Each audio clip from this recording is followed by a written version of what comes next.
hermanos, que el Señor les bendiga. Qué bueno que podemos estar juntos en esta tarde para compartir juntos, por sobre todas las cosas, ¿no es cierto? Poder compartir el regalo divino de parte de Dios de una vida. Sí, Señor. Y eso es lo que estamos celebrando hoy, ¿cierto? Y es tan lindo y es tan hermoso esa experiencia. Aquellos que somos padres sabemos, ¿no es cierto?, lo que significa este momento para cada una de las personas.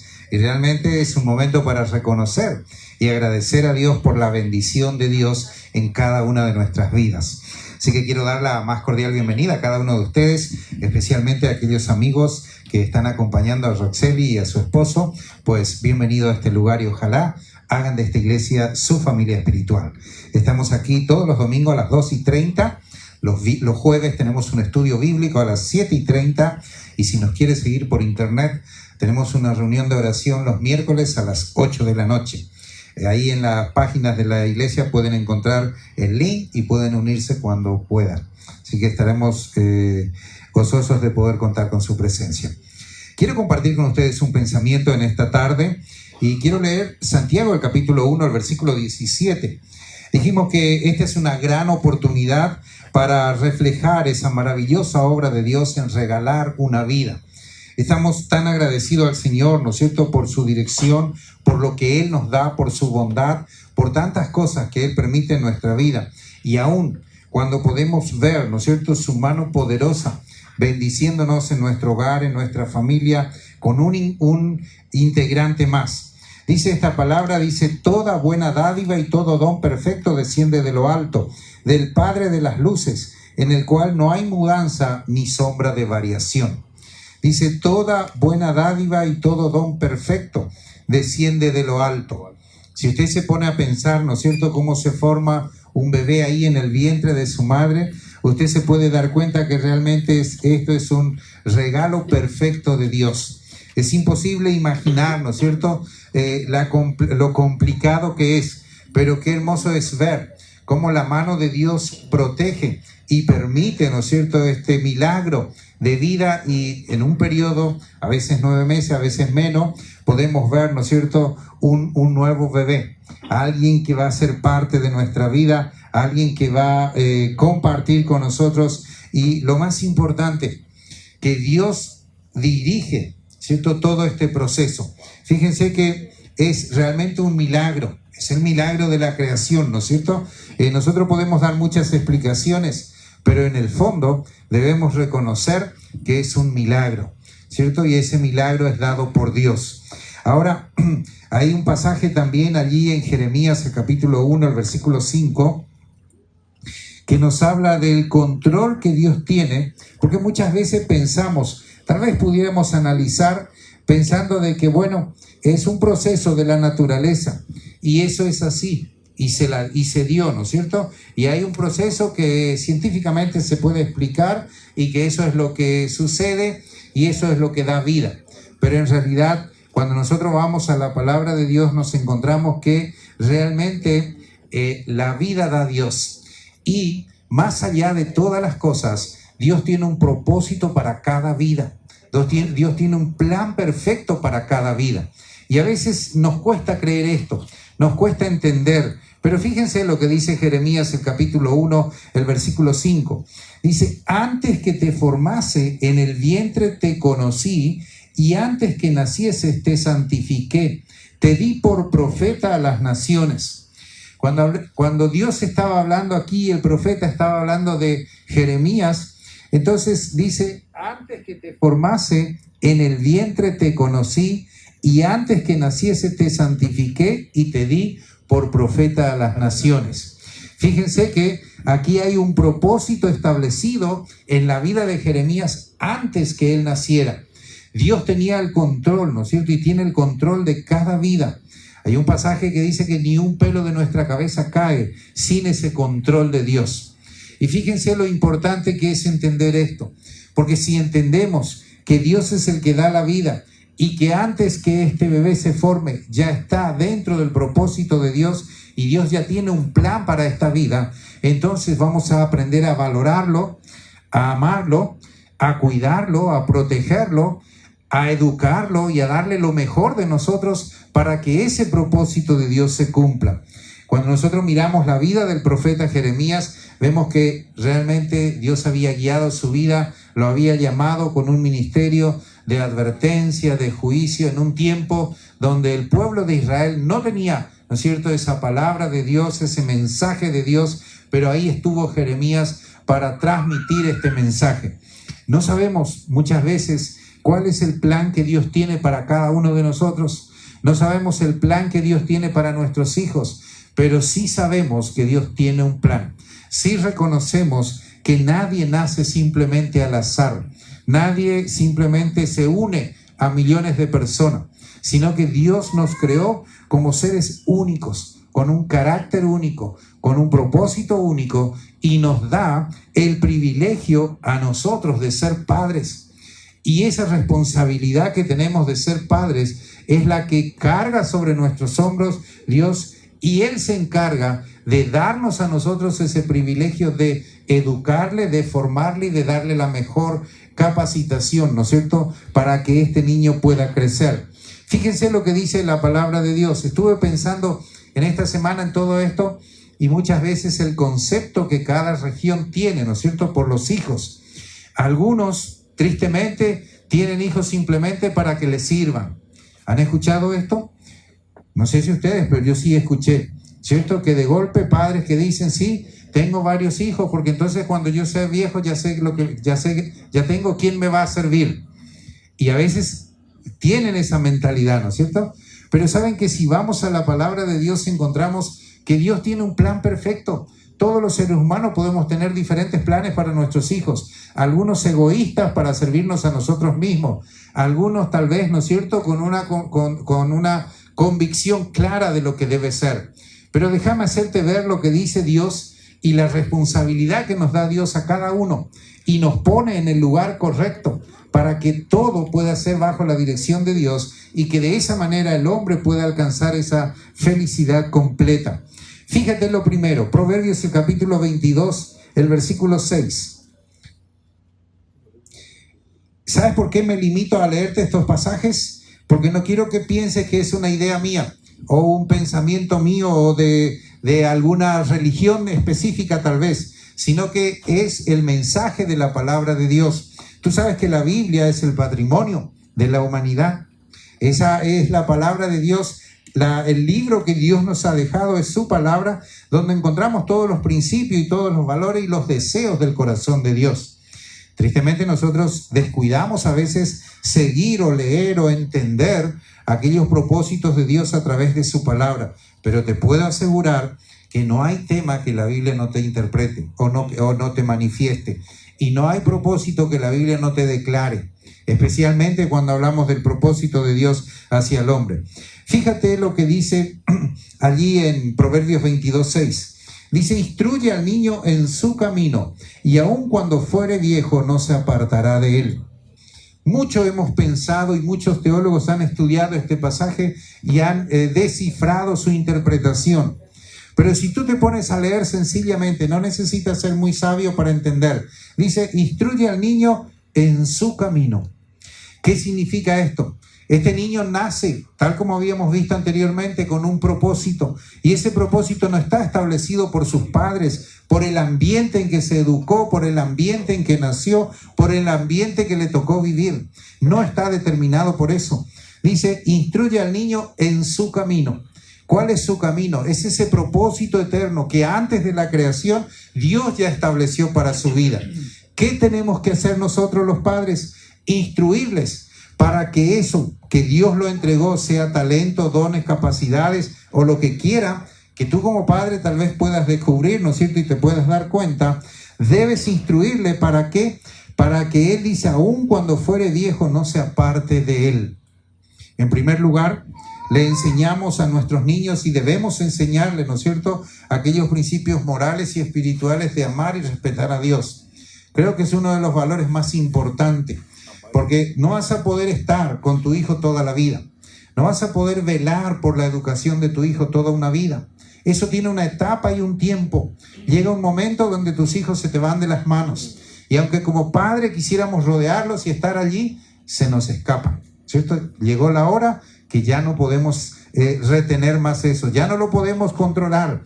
Cuando son niños y cuando son bebés, ¿no es cierto?, lo disfrutamos y tenemos el control. Pero cuando empiezan a crecer, día tras día, usted se da cuenta que se empieza a independizar. Empieza a tener su propio carácter, sus propias rebeldías, sus propias decisiones, sus propios gustos, y resulta que no es como yo quería muchas veces, o la mayoría de las veces, ¿no? No es lo que yo pensaba. Hasta a veces, ¿no es cierto?, no es lo que yo anhelo para él, pero resulta que él toma sus decisiones. Por eso, hermanos, es importante entender el principio de la palabra de Dios. Cada niño tiene un camino que recorrer, y tú como padre le tienes que preparar para que cuando él empiece a caminar en esa dirección, él nunca se aparte de esos valores y de esos principios que tú mismo le enseñaste. ¿Qué es lo más importante que vas a enseñar a tu hijo? Es a vivir bajo el temor de Dios. ¿Sabes por qué? Aprender a vivir bajo el temor de Dios es la herramienta más importante para superar cualquiera de los problemas que existen, cualquier mal. Porque cuando una persona tiene temor a Dios, no hace las cosas por temor a Dios, no por temor a papá o por temor a mamá o por obedecer las normas de una religión o por obedecer al pastor o por seguir ciertas reglas. Él no lo hace porque entiende que a Dios no le agrada. Y cuando el niño o el joven aprende a vivir bajo temor de Dios, entonces ahora sí aprende a vivir una vida que honra y glorifica a Dios. Entonces es fácil, no importa dónde él esté, si esté solo, esté en un mundo difícil, esté en medio de personas que tal vez están haciendo droga y están haciendo cuantas cosas malas. Él no va a seguir ese camino. ¿Por qué? Porque tú le preparaste con el carácter y con el principio de temor a Dios, y él no lo va a hacer simplemente porque él aprendió esos valores y tiene temor a Dios. Yo creo que ese es el paso más importante y más difícil que nos toca a nosotros como padres, tomar la decisión de enseñarles a ellos. A nosotros nos cuesta vivir bajo temor de Dios, ¿no es cierto? A nosotros nos cuesta tomar un día y decir, hoy voy a apartar para ir a la iglesia, hoy voy a apartar para buscar a Dios. Todos somos conscientes que esa no es nuestra mejor decisión, ni es la mejor opción que tenemos en nuestra vida. ¿Cuánto más cuando estamos hablando de jóvenes, de niños que tienen una presión en medio de nuestra sociedad terrible? ¿Cierto? Que no es, como dicen por ahí, no es como antes, ¿no? Que no teníamos tanta comunicación y no sabíamos nada, pobrecito, ¿no? Nos manejábamos con lo poquito que había. Hoy el niño tiene todo en las manos. Él conoce todo, sabe más que usted, créame, conoce más que usted. Y usted cree, hay cosas que usted no lo quiere hablar porque tiene vergüenza, y él, si usted le habla, le va a explicar mejor de lo que usted sabe, si usted se descuida. Entonces, ¿qué tenemos que hacer? No ignorar los peligros que hay. Los peligros están, no lo vamos a poder ignorar, no lo vamos a poder evitar, no vamos a poder cubrirle a nuestros hijos, ¿no es cierto?, para que no enfrenten ese mal. Pero sí vamos a poder prepararlos, educarlos y capacitarlos para que ellos puedan aprender a caminar una vida digna. ¿Cómo lo vas a hacer? Por un lado, ¿no es cierto?, es importante que tú tomes la palabra de Dios y uses los principios de la palabra de Dios para enseñarle a tu hijo en los principios de la palabra. Pero también lo otro que es sumamente importante es que tú seas el ejemplo. Porque no hay cosa más difícil, ¿no es cierto?, para un niño tratar de vivir algo que papá le dice pero no ve en papá. O que mamá le dice pero no ve en mamá, ¿no es cierto? Es muy difícil eso. A usted le cuesta vivir eso, ¿no es cierto? A usted le cuesta si usted le piden que haga algo y resulta que la persona que lo está pidiendo no lleva esas normas o no está haciendo lo que le está pidiendo a usted. Pasa en el trabajo, pasa en todos lados, ¿no es cierto? Cuando alguien nos pide algo, nosotros esperamos que la persona que nos está pidiendo sea por lo menos un ejemplo para nuestra vida, o me demuestre o haga lo que me está pidiendo que haga. Ese es el rol de los padres y es lo más difícil, ¿no es cierto? Aprender a vivir una vida que le demostremos lo que queremos para ellos, pero con hechos, con acciones, no solamente con palabras. Porque si no, va a ser muy difícil que ellos puedan aprender. Fíjense lo que te dice la Biblia. Concluimos entonces diciendo, vamos a instruir a nuestros hijos en su camino. Vamos a descubrir qué talento tiene, vamos a descubrir qué le gusta, vamos a descubrir sus capacidades, vamos a integrarnos en su vida, vamos a conocer todas sus necesidades, aún sus debilidades, para poder apoyarles y enseñarles cómo salir adelante. Pero también, cuando tú haces eso, por eso dice el proverbio, aun cuando fuere viejo, él nunca se va a apartar de él. Tenemos el testimonio de personas que han educado a sus hijos en los caminos del Señor con principios de la palabra y hemos visto, ¿no es cierto?, el impacto positivo que ha causado en su vida. Eso no significa que este joven va a ser un joven, ¿no es cierto?, ejemplar y que no va a cometer errores y que no se va a equivocar y de golpe no va a hacer cosas raras también. Lo hace. Pero ¿saben qué? En el fondo, en su corazón, él conoce el buen camino. Aunque él esté en malos caminos, él está sabiendo cuál es el mejor lugar y cuál es el mejor camino. Y eso es lo importante. Hay cuantos en nuestra sociedad que ni siquiera conocen un camino correcto. Hacen lo que hacen porque vivieron así, porque nacieron así. Ese fue su mundo. Y entonces, como muchas veces dicen, ¿no es cierto? Esto es lo que yo siempre vi. Esto es lo que yo siempre aprendí. Yo no vi otra cosa. Por eso vivo esto.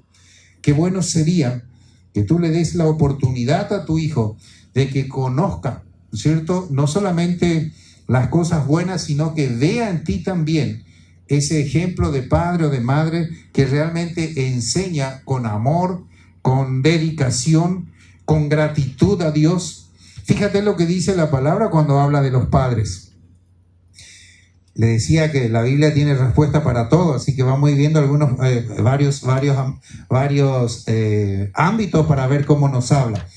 Cuando hablamos de los padres, en Efesios el capítulo 6, el versículo 4, habla el rol que tú y yo debemos ejercer sobre nuestros hijos. Dice, y vosotros padres, no provoquéis a ira a vuestros hijos, sino criadlo con disciplina y amonestación del Señor. Aquí el apóstol Pablo está hablando a la iglesia de Éfeso y le está haciendo ver. Él estaba hablando de la vida familiar, de aquellos que tenían temor a Dios, de esa vida familiar de aquellas personas que honran y que quieren agradar a Dios.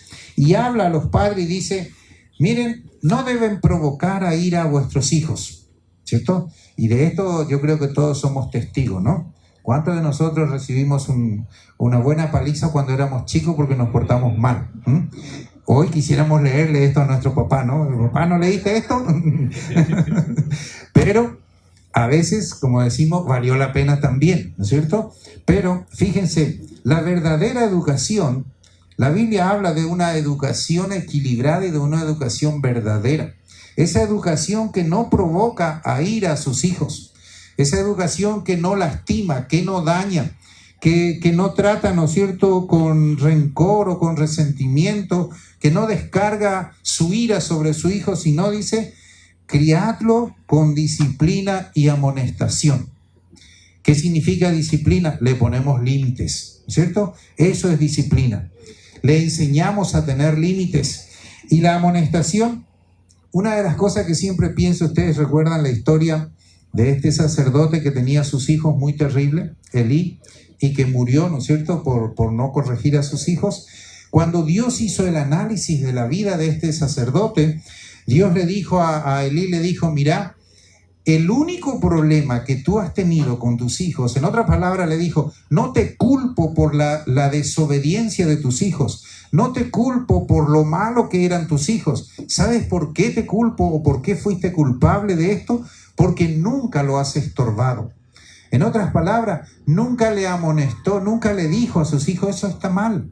Siempre tal vez se calló, siempre lo miró simplemente y lo dejó seguir.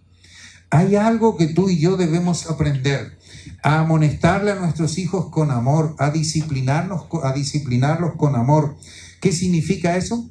De que nos debemos sentar con ellos y hablarles con amor, hacerle ver lo que están haciendo mal.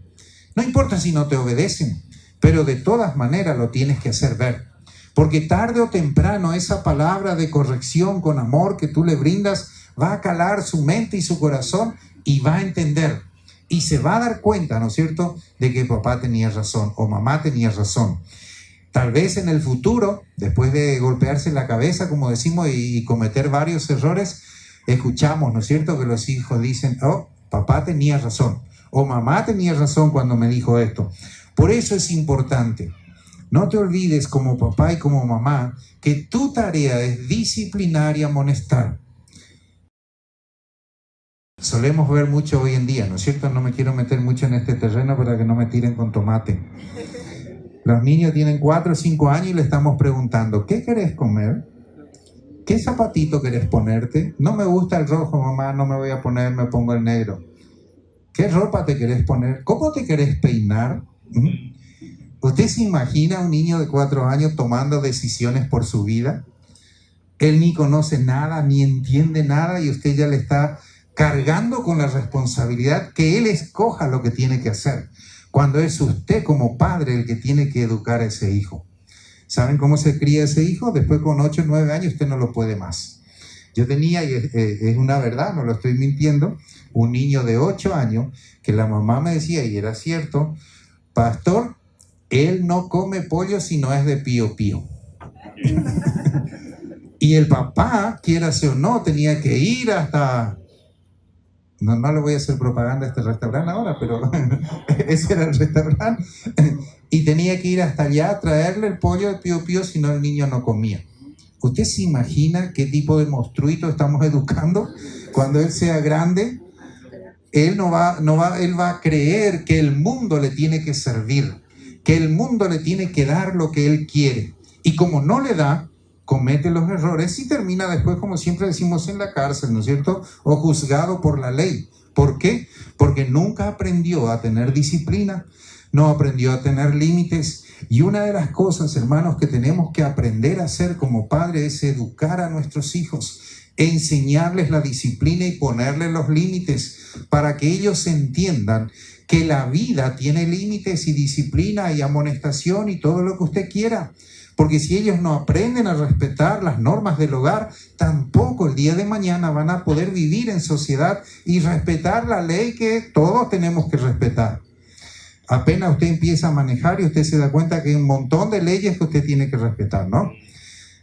Cuando éramos jóvenes, ¿cuántos queríamos romper esa ley, ¿no es cierto? Ir 120 o en millas, 70, 80, 100, ¿no es cierto? Con el mejor auto, sin darnos cuenta de que hay normas y reglas que tenemos que respetar.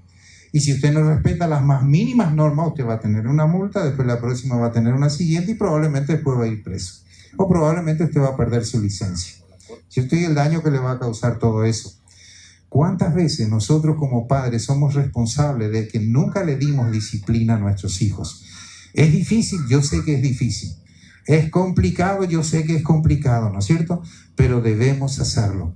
¿Nos van a escuchar? Muchas veces no. Y tal vez la mayoría de las veces no. Pero ¿saben qué? Parece que no escuchan. Pero en su momento te van a agradecer por haberles disciplinado y mostrado el buen camino. No lo hagas con autoridad. No lo hagas con la fuerza. No lo hagas con el látigo. Pero hazlo con amor. Y vas a ver que ese niño va a crecer con amor también. Depende de la educación que le damos, ¿no es cierto? Ese niño va a ser esa persona útil para la sociedad, de bendición para la familia y de bendición para los que le rodean. En nosotros está esa gran responsabilidad. Otra cosa importante, cuando viene un niño a nuestro hogar, cambia nuestra vida, totalmente. No sé, José, cómo va a cambiar tu vida este bebé. Pero yo te voy a contar una sola experiencia que cambió mi vida. Nosotros tuvimos a nuestra hija primero, ¿no es cierto? Y yo recuerdo que como todo joven, me encantaba la velocidad. Y tenía un negocio a 300 kilómetros de mi casa. Y salía a las 4 de la mañana para ir 3 horas de viaje y volver en la tarde. Y entonces yo me iba a 180, 190, 200. Eso es 100 millas, 110 millas. ¿Cierto? Y mi esposa me decía, una sola piedrita que te agarre, te vamos a juntar con cucharita. Y me encantaba la velocidad.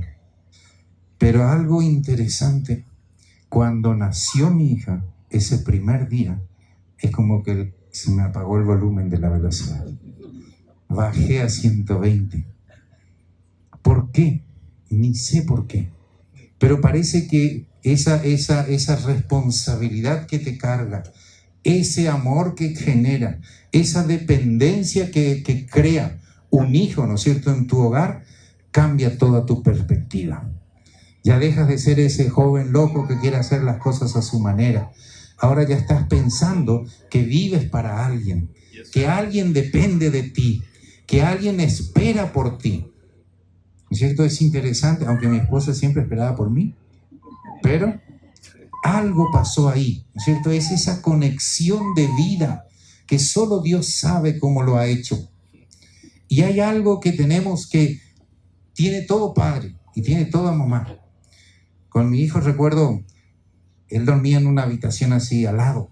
Yo tenía una primera puerta y la segunda puerta y él dormía ahí. Y él por primera vez dijo papá, no dijo mamá.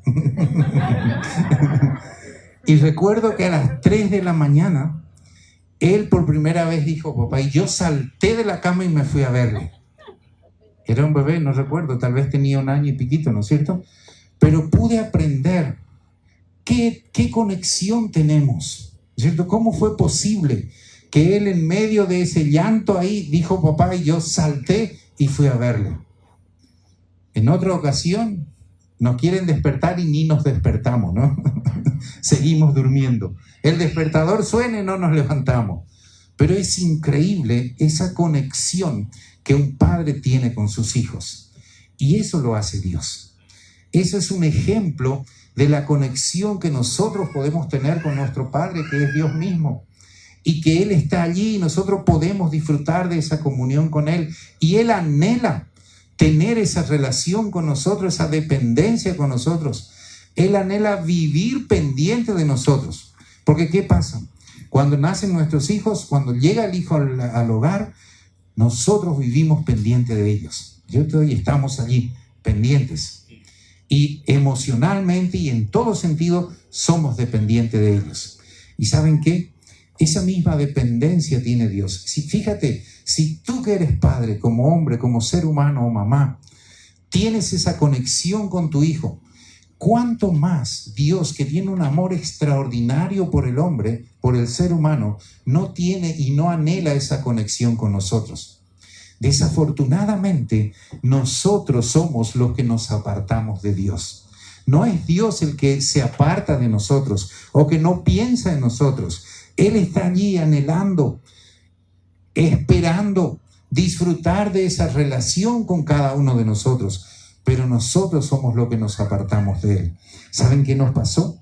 La Biblia habla mucho de esto y en Romanos 3:23 hay un pasaje muy claro que dice: por cuanto todos pecaron y están echados de la presencia de Dios. Desafortunadamente, Satanás logró meter el pecado en nuestro corazón y en nuestra mente. Y eso hizo que por naturaleza ya nosotros seamos o busquemos apartarnos de Dios. No tratamos de llegar a tener comunión con Él o buscarle a Él. Y si no, dígame usted cuándo usted amaneció queriendo buscar a Dios. ¿No es cierto? Casi nunca. No tenemos ese deseo. No tenemos esa motivación muchas veces. ¿Por qué? Simplemente porque Satanás con el pecado logró ahogar esa capacidad que tiene el hombre de comunicarse con Dios y de tener esa relación con Dios. Por eso es importante que tú entiendas como papá y como mamá y como ser humano que tú necesitas confesar tus pecados a Dios, pedirle perdón por tus pecados y dejar que Dios empiece a obrar en tu vida ahora para que empieces a sanar tu corazón, sanar tu mente del pecado y empieces a sentir esa presencia de Dios en tu vida. Y es una experiencia espiritual. Es sencilla, pero es espiritual. Nadie la puede hacer por ti. Yo no lo puedo hacer por ti. Yo quisiera haberlo hecho por mis hijos. Quisiera hacerlo por mi esposa. No lo puedo. Cada uno debe tomar esa decisión personal en decidir arreglar su relación con Dios, volver a conectarse con Dios y quitar eso malo de su corazón si así lo desea. Dios tampoco te obliga. Dios te da la libertad que tú hagas lo que tú quieras, pero te da la oportunidad de que si tú deseas volver a tener comunión con Él y relación con Él, te da el camino para que tus pecados sean limpios y tú seas perdonado. Fíjense lo que dice la palabra de Dios. Te voy a leer un pasaje para que me puedas entender. Primera Juan, el capítulo 1, el versículo 6 y 7. Dice, si decimos que tenemos comunión con Él o con Dios, pero andamos en tiniebla, mentimos y no practicamos la verdad. Pero si andamos en luz como Él está en luz, tenemos comunión unos con otros y la sangre de Jesucristo, su Hijo, nos limpia de todo pecado. Fíjate qué importante es esa sangre derramada allí en la cruz del Calvario. En unos días estamos celebrando ya, ¿no es cierto?, la Pascua, y estamos empezando a preparar nuestro corazón para estos días que son especiales, que vamos a recordar esa muerte del Señor Jesucristo en la cruz, ese derramamiento de sangre allí en la cruz del Calvario, ese tiempo de resucitar, ¿no es cierto?, y volver a la vida después de estar muerto. Y la Biblia nos habla que esa sangre, dice, la sangre de Jesucristo, su Hijo, tiene el poder de limpiar nuestros pecados. Algo más agrega el autor cuando habla de esto. Él está explicando y dice, mira, la importancia que tiene esa sangre derramada allí en la cruz, que tú puedes ser limpio de tus pecados. Pero el versículo 8 dice, si decimos que no tenemos pecado, nos engañamos a nosotros mismos y la verdad no está en nosotros. ¿Cuántas veces nosotros decimos, yo no soy tan malo, yo no soy tan pecador? Por ahí cuando hablamos, ¿no es cierto?, y interiorizamos un poquito, y bueno, yo creo que voy a ir al cielo, porque la verdad, no soy mal vecino, no soy mal ciudadano, no soy mal padre, hago las cosas bien, soy buen esposo. No sé si mi esposa me miró bien, pero bien. Siempre pensamos que somos buenos, ¿no es cierto? Y la verdad lo somos realmente, muchos de nosotros lo somos. Y te diré, todos los que estamos aquí probablemente lo somos. Pero ¿sabes qué? Tu bondad, lo bueno que tú eres, no alcanza para limpiar tu corazón. Solamente que se te presenta una oportunidad del mal y tú y yo, igualito, sin diferencia, vamos detrás del mal. ¿Por qué? Porque el pecado está en nosotros. Eso Dios quiere cambiar en tu vida. Eso es lo que Él quiere hacer en tu corazón. Transformar tu manera de pensar, transformar tu manera de ver y transformar tu manera de vivir. Pero no lo vas a hacer tú, porque ¿cuántas veces intentaste dejar el vicio, dejar esto, dejar lo otro y nunca lo lograste? ¿Por qué? Porque no tenemos el poder para transformar nuestro corazón. Solo Cristo tiene el poder. Solo Él tiene la autoridad para cambiar nuestra vida. Fíjate lo que dice la Biblia. Si confesamos nuestros pecados, Él es fiel y justo para perdonar nuestros pecados y limpiarnos de toda maldad. Si confesamos nuestros pecados, dice, Dios es fiel y es justo para perdonar nuestros pecados y limpiarnos de toda maldad. ¿Qué te quiero decir con esto? Y quiero que pienses en esto. Solamente tú tienes la oportunidad y la responsabilidad de escoger confesar a Cristo como tu Salvador personal. El versículo 8 dice, si nosotros decimos que no hemos pecado, pues estamos engañándonos a nosotros mismos. Un bebé empieza a caminar o empieza, lo primero que hace es querer arañar, pelear y otras cosas más, ¿no es cierto? ¿Usted le enseñó algo malo? Nunca. Y él solito ya hace, ya reacciona hacia el mal. ¿Por qué? Eso es la prueba de la naturaleza del hombre. Nacimos influenciados por el pecado. Y lamentablemente no tenemos el poder para salir de esa influencia. Por eso Cristo tuvo que venir, derramar su cruz, morir, derramar su vida, derramar su sangre, morir en la cruz, resucitar y darnos la oportunidad de que ahora, a través de esa obra que Él hizo en la cruz, nosotros podamos ser salvos. Te voy a dar un ejemplo bien práctico. Cuando el Señor Jesús, una de sus últimas palabras fue y dijo, consumado es. Terminada está la obra. No tienen que hacer más nada. Lo único que tienen que hacer es creer. Es lo único. Fíjense que ahí el ladrón en la cruz le dijo al Señor, Señor, acuérdate de mí cuando vengas en tu reino. Él creyó, ¿no es cierto?, que Jesús era el Hijo de Dios. Se arrepintió porque dijo, yo soy culpable. Y le dijo a su compañero, tú y yo somos culpables de estar aquí colgados, pero este no.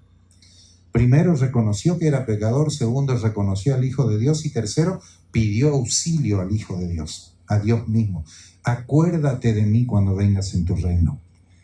No todos tenemos o tendríamos, creo yo, esta oportunidad en el último minuto de la muerte para ver a Jesús y tener la oportunidad de pedir auxilio a Él. Por eso es que en el tiempo oportuno tenemos que acercarnos a Él y pedirle perdón. Esta es una experiencia espiritual y personal. Tú puedes hacer una oración sencilla allí en tu cuarto, a solas, en el baño, en tu casa, donde quiera.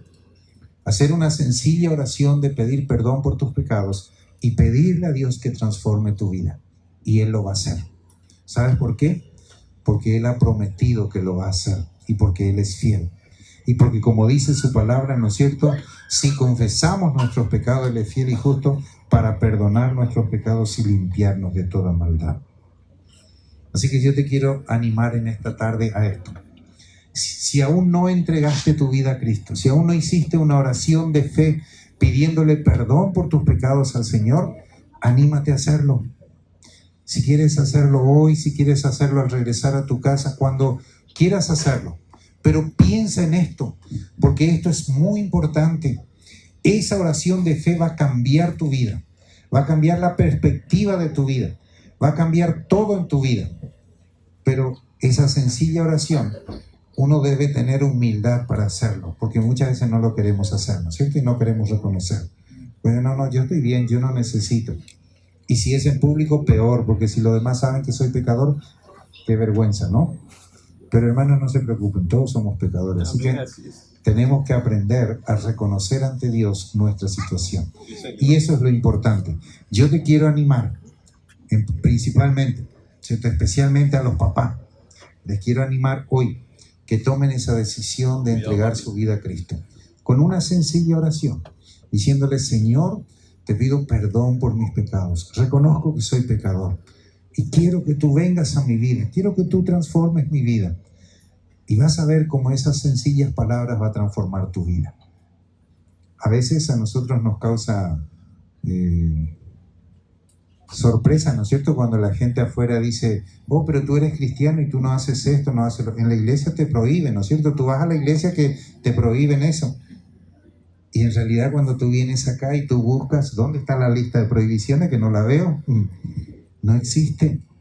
Nadie te va a decir lo que tienes que hacer o no tienes que hacer. ¿Sabes qué pasa? Cuando tú confiesas a Cristo como tu Salvador personal, Jesús empieza a vivir en tu vida. Él es el que te empieza a guiar, dice, a toda la verdad. Dice que el Espíritu Santo viene a mi corazón y ahora el Espíritu Santo me guía a la verdad. Y ahora yo siento la necesidad de hacer lo bueno. No es que me obligan. No está el pastor, ni la iglesia, ni mi papá, ni mis familiares obligándome a hacer el bien. Es un deseo que tengo en mi corazón. Ahora quiero bendecir a los demás, quiero servir a los demás. Ahora quiero ser diferente. Ahora me doy cuenta que Dios tiene un plan y un propósito para mi vida y empiezo a vivir una vida con propósito. Porque antes de nacer, como hemos leído, Dios ya tiene un propósito para esa vida. Por eso es que no apoyamos el aborto. Porque creemos que el control de Dios está mucho antes que la gestación.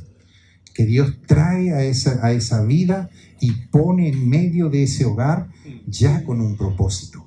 Y determina ahora de que ustedes como padres caminen con ese niño al propósito eterno que Dios puso. Tú no sabes quién estás educando. Tú no lo sabes, ¿no es cierto? Probablemente el próximo presidente, el próximo jugador de fútbol o basquetbolista, o el próximo profesor de matemática o científico. Tú no lo sabes, pero tú sabes que le tienes que educar y darle la mejor formación. Así que te animo que como papá hagas tu tarea, como mamá hagas tu tarea con mucho amor. Yo sé que es difícil, nosotros ya lo pasamos, gloria a Dios. ya vimos ahora estamos esperando a nuestro nieto, pero es difícil, ¿no es cierto? Pero vale la pena, hermano. Es un desafío, vale la pena. Así que Dios les bendiga. Que Dios bendiga la vida de este matrimonio. Que Dios bendiga también a cada uno de ustedes y aquellos que están anhelando o esperando un próximo bebé. Pues anímense, apúrense, que es una bendición. Es un regalo del cielo. Vamos a orar. Señor y Padre Celestial, una vez más queremos agradecerte por el privilegio que tenemos de ser tus hijos. Gracias, Señor, porque en la sencillez de tu palabra nos damos cuenta los valores y principios que tú nos quieres dejar para manejarnos y conducirnos en nuestra vida diaria. Gracias, Señor, porque tú eres el dador de la vida y queremos reconocerte, Señor, como el dador de la vida. Queremos pedirte que en este momento tú bendigas tanto a José como a Roxeli, Señor, como padres de este bebé que viene en camino. Te pedimos que tú le des la sabiduría, que tú le des, Señor, todo lo que ellos necesitan, la provisión tuya, para que este niño pueda tener ese amor, esa comprensión y todo lo que necesite para que pueda ser una persona, Señor, útil y de bendición donde quiera que tú lo lleves. Gracias, Señor, por este desarrollo y te pedimos que tú acompañes aún en estos meses que falta, Señor, para que él venga, que tu mano de protección lo siga guardando, lo siga protegiendo y que tu provisión nunca falte en este hogar. Te pedimos en el nombre de Jesús. Amén. Que Dios les bendiga.